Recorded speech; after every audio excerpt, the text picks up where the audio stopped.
Hello, naririnig nyo ba ako? Naririnig nyo ba ako? Ito si Scarlett. Oh, ayun, na-install na.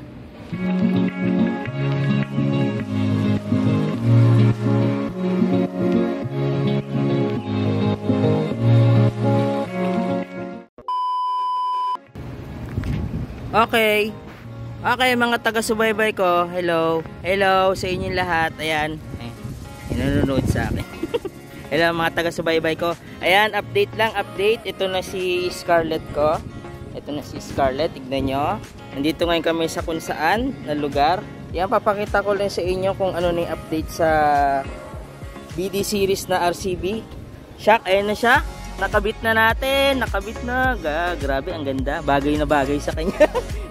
Tignan nyo, di ba bagay na bagay? Ang ganda tignan, di ba? Pula. Pula. Tapos dilaw. Ano? Dilaw. Oh. Ha? Ayan. So, update lang. Ano nga bang ginawa namin dito? So, syempre, kinabit namin itong shock na to. Ang shock na to is 435 mm yata. 400 ba? Basta, i-correct ko na lang kung ano siya. Basta, 35 yung ano nito, yung stock yung 435 o 335. 335. Ayun yun. Sorry, nagkamali ako. 335 kasi to. Pero yung stock na shock talaga para kay PCX is 347. So, syempre, mas mababa siya, di ba? Tapos, maikse. Kaya ang ginawa namin, ito, yung shock sa harapan, ibinaba ni Tonton, yung mechanic ko dito malapit sa amin. Ayan. Ibinaba niya ito ng half inch. Yan, oh. Half inch. Ibinaba niya. Imbis na mahaba siya, bumaba siya ng ganun. Half inch lang naman para mag-complement siya dito sa shock sa likod. Yan, para magpantay sila. Yan, yung taas nito, yung height nito, tsaka yung height sa harap para magpantay. O yan, yun ang ginawa namin. Kinabit na namin siya. Ang ganda.